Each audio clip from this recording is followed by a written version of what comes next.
After escaping captivity, an illegal experiment finds refuge at the home of a Hawaiian family at risk of being separated by the state. Film fans YouTube, hello and welcome back to the channel. I am Josh, your Movie Apprentice, and today I am talking about Lilo and Stitch 2025, the remake to what I believe this might be the most recent film that they have actually done a live action adaptation of, directed by Dean Fleischer Camp, starring Maia, Kealoha, Sydney Agudong, the voice of Chris Sanders, Zach Galifianakis, and Billy Magnussen. So a quick bit of housekeeping before I jump into this review. When I'm watching a Disney live-action remake, I'm not wanting the exact same story or telling, because if I wanted that, I would just go watch the original, which I did watch the day before going to see this one. So when I go into these Disney remakes, I'm looking for the same story, but told in a different way that takes a different approach. But before I jump into all that, if you like seeing on the channel, click on the like button and subscribe for more video reviews that's coming all the time, and let me know what you thought of the new Lilo and Stitch down in the comments below, because it's been quite a divisive one online. But without further ado, let's jump into this. So to start off, I'm going to do the first bit by pretending the original doesn't exist. I need to look at this as a film, and then I can jump into the stuff that I enjoyed that they changed and the stuff that I didn't enjoy that they changed. But in terms of this movie, I would say it's definitely a fun, entertaining film, but it's also one of those keys jangling in your face kind of films with the pacing at times. The film hardly ever takes a moment to sit back and let emotional moments stick, usually rattling through a lot of dialogue quite quickly. The opening sequence can be very whiplashy, and how quick we go from this courtroom scene to Stitch escaping and ended up in Hawaii. And then we get to the two sisters, Nani and Lilo. And I did enjoy their relationship in this one. There was definitely a fresh approach with it. And I enjoyed the actresses, Maia and Sydney. They had a great little chemistry together. Maia, I was very impressed with, a young actress taking what is such an iconic role. Jumper and Pleakley, I thought, were a great duo. They have Pleakley being basically the Earth fanboy, almost like an Arthur Weasley kind of vibe about him when it comes to his obsession with humanity, so I really enjoy. And Jumper being the stressed straight man that can't comprehend the inferiority of our technology and his obsession with being this absolute evil genius. That I quite enjoyed. And when we're talking to all the side characters, the social work stuff was almost too real in terms of how that plays out. And we also have Cobra with CIA agent that ends up being a bit of a comic relief in this one, like a straight man comic relief, but he doesn't feel like he's a whole lot of character in this one.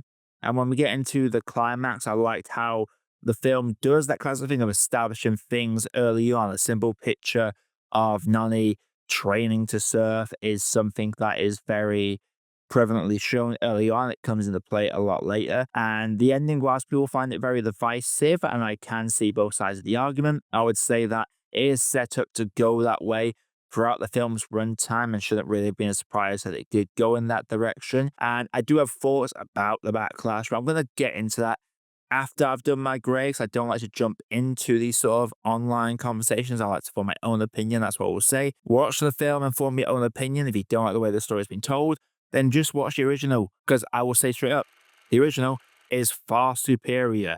The thing with animation is that you can achieve so much more, get so much more expressive emotions from your characters, because they can do things emotionally that live action you just really can't do unless you are the best actor ever. And even then, it would be a tall sell. So let's jump into the comparison aspect of it, because as a pure film, it's not bad. It's not great either. I do feel like it doesn't spend enough time trying to focus on the emotional moments, even when there should be emotional moments. And that's where it really differs from the original, because that whole opening sequence in the original, I think, takes a good 6, 7, maybe even 10 minutes of screen time. Like, there is a pace to it where we establish the Grand Councilwoman, Pleakley, Jumper, Stitch, and the slow escape down to as a character who's not in this one. And I can understand why he's not in this one, because a big orca would not have fit in a live action world. As with Jumbo and Pleakley, they have these devices that make them look human, and that loses a bit of the magic. But again, they couldn't just wear the skies like they could do in an animated film, because it would lead to more suspension of disbelief that would need to be asked of the audience, which I think the audience would have been on board for, but Disney chose to take an approach that would work in live action. I much prefer Jumba and Pleakley's dynamic in the original. Whilst Pleakley is decent in the remake, I didn't like Jumba. I didn't like his design. He is like a scrawny, sweaty nerd. In the previous one, he's got like this deep, booming voice, this comforting uncle voice that he just doesn't have in this one. And his design, he's a big boy as Jumba. But yeah, there was emotional moments in that original that just don't make it to this one. This one works so much better when it's not trying to do stuff from the first one, because every time it says a line from the original one, it feels rushed and it feels like a bad representation, like a wish version of those original lines of dialogue, but it's trying to take its own stuff in this one. It works better. That is a line where the lawyer, who was played by the original voice actor Nani, which is a nice touch, says, "We don't say goodbye. We say," I can't remember the word on my head, but it's a Hawaiian word like aloha, and it's "until we meet again," really tying into the Aloha Oi song. I thought that was a great little touch. Then we're quoting lines from the original one, this one. It feels like it's doing it obligatory like. And because they changed some strong elements of this, like because no Gancha, they need someone else to be the villain at the end. So they have it be Jumba. So we are missing the very persuasive moment. We are missing the Stitch and Jumba passing the about to explode plasma gut cannon. There is a number of comedic moments that do not make it across to this remake. And same again, animation manages to do comedy a lot better than live action, because you can just do way more visually and physically with animation that you can't do in live action. As a result, it makes this feel a little bit more washed out. Now we get into the ending where Nani leaves Lilo to the state, and I feel like people didn't really pay attention to how that was going throughout the film. If there's anything I would complain about Nani, is the fact that she's told to get health insurance and she doesn't do it, and that leads to a point where she has to give Lilo away, because either that or end up in excruciating medical debt that meant she would not be able to provide for Lilo at all. Unfortunately, I do feel like she made the right decision in the context of the film, despite it being her own shortcomings that does it. And when it comes to her going to college, it is set up. They have gone for this great tragedy. There's some moments in this that really build up to it. And I did like how it tackled into the bit in this one film that the original doesn't do, that this one kind of leans into, is the grief of young people losing their parents. Because while it's mentioned that the parents died in the first one, and there's a little bit of backstory offered from Lilo to Stitch, we don't really flesh out the actual impact of that, of their nanny being stressed at work, trying to look after Lilo at the same time. In this one, the little bitterness that naturally comes from it does slip out as a line when Nanny says, "Because we were left behind." That's that unconscious anger at being left behind by your parents. She's angry, of course she's going to be angry. She's lost her family, and her and the sister are stuck. Like, so of course she's going to be a bit angry about that. But I saw some people claim that that line means that they were just left behind rather than the parents died. No, the parents died. That's just her anger coming out. For me, this is a film that does a decent enough job of carrying the legacy of the original or telling its story in its own fresh way.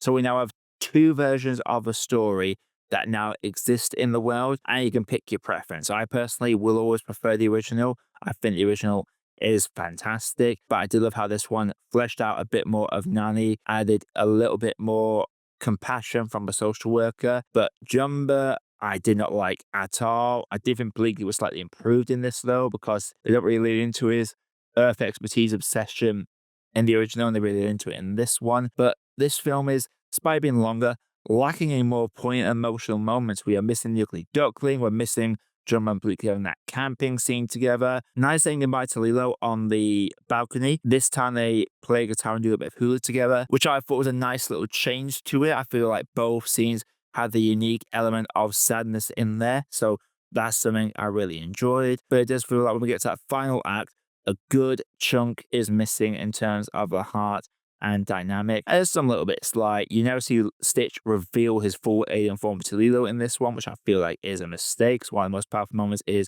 Lilo angrily pushing Stitch away and saying get out of here, like having that pre-fallout. I thought it's something that was really missing from this one. It's one of the better remakes, in my opinion. It carries a lot of the heart from the original, but there is obviously the massive controversy from that ending, which I'll get into properly after the grade, which speaking of which, before I get into that, if you like what you're seeing on this channel right now, Click on like button, subscribe for more reviews that's coming all the time. Let me know what your favorite part of this and what your least favorite change in this was. But without further ado, let's grade this. Lilo and Stitch 2025 is a solid enough remake that tells the same story, but tells it in a different way, which is what all Disney remakes should aim to do. Give us a fresh telling of the story, but allowing us to enjoy the original still. I thought the fleshing out of Nani as a character was really good. The new additions, for the most part, I quite enjoyed, but it did come at the detriment of some existing characters that I feel like didn't need to be there. Like Cobra Bubbles is a shadow of himself in this one. I can't say I really enjoyed him too much in this one. There's not even a prior relationship between him and the aliens in this one, despite that being a nice little twist at the end and bringing the mosquito thing back around. That's not featured in this one. But I loved Lilo and Stitch as a dynamic. I love Lilo and Nai as a dynamic. Like the actress playing Lilo does a great job as her. And the ending, I did not mind it. It gives us a fresh version of the tale, a different version that has made some people mad. But it means that we now have two definitive versions that you can choose to watch. I'm always going to choose the original. But this one, I feel like it did a decent enough job. And I'm going to have to say that for me, Lilo and Stitch 2025 is a tea that needs no sugar. So, Lilo and Stitch 2025, have you seen it? You haven't, you thought down in the comments below. And yeah, let's just quickly mention it. So, people are angry that Nani abandons Lilo, seemingly ignoring everyone telling Nani to go. Like, even in the early stages of the film, Lilo tells Nani to go join the Marines. I felt you do very good at that. Like, Nani is hell-bent on staying with Lilo and looking after her, as well as being taken away. Her being adopted by the neighbors across the street, choosing to house her so she could always stay close. Like, Nani, up until that point, is down to be like, oh, thank God. So I still get to see her grow up and raise and just be across the street, basically. Like, that she is not wanting to leave until Lilo literally says, look, I'm going to be looked after. Go and make a better life for us. And people seem to be annoyed that she chose to do that rather than, go into debt because she couldn't afford the medical bills. So that's definitely going to be a better thing for Lilo, is have a lot of debt she has to pay off 4 years working dead end jobs. As someone that went to college and is working a lot of just hour by hour jobs, I can tell you they would not have been happy. She would not be able to provide for her. So I did not hate this ending. I can see what people are annoyed by the ending, but some of y'all are being way too personal with this and being like, oh, look at this crappy message. I know rage bait is a thing, but it's made me realize something about film and Twitter, like film, social media in general. I'm pretty sure half of you don't like movies. You just look for something to bitch and complain about and make a big statement out. And quite frankly, I'm getting sick of seeing on my feed because it is exhausting. I am sick of seeing these takes that take one small bit out of the full context of the film. I am sick of seeing it. It makes it very difficult to enjoy movies when I'm seeing these takes. You're allowed to be annoyed by these, but some of y'all take it so personally. As someone that practically his whole personality is he watches a lot of movies and loves movies. It's just a movie. It's just a movie. You've watched it. You feel like you wasted your time, fine. If you've got no opinion, fine. No point in doing a massive smear campaign because guaranteed 2-3 months from now, all of us that don't like the movie or just thought the movie was okay are probably gonna forget about it. I'm probably not gonna watch this film ever again. I watch these films, I like to see as many films as possible to review them, but in terms of a ratio of how many films I watch repeatedly versus just one time and then watching again, is very high in the I don't watch them again kind of deal. So that's my take. Like, you're allowed to not like a movie, not like something someone did for a movie, but going these massive smear campaigns, I don't know. I don't know why you have the time for it. It's exhausting and they're movies. There are more important things to life than movies. And I'm speaking as someone that spends so much of his time watching movies and reviewing them and editing his thoughts them for you guys. But yeah, that's my little rant over. I've been feeling this for a while, but God, just enjoy movies. Don't make them life or death because it's not worth it. But yeah, off my soapbox because I'm never going to do that again. Until next time, everybody.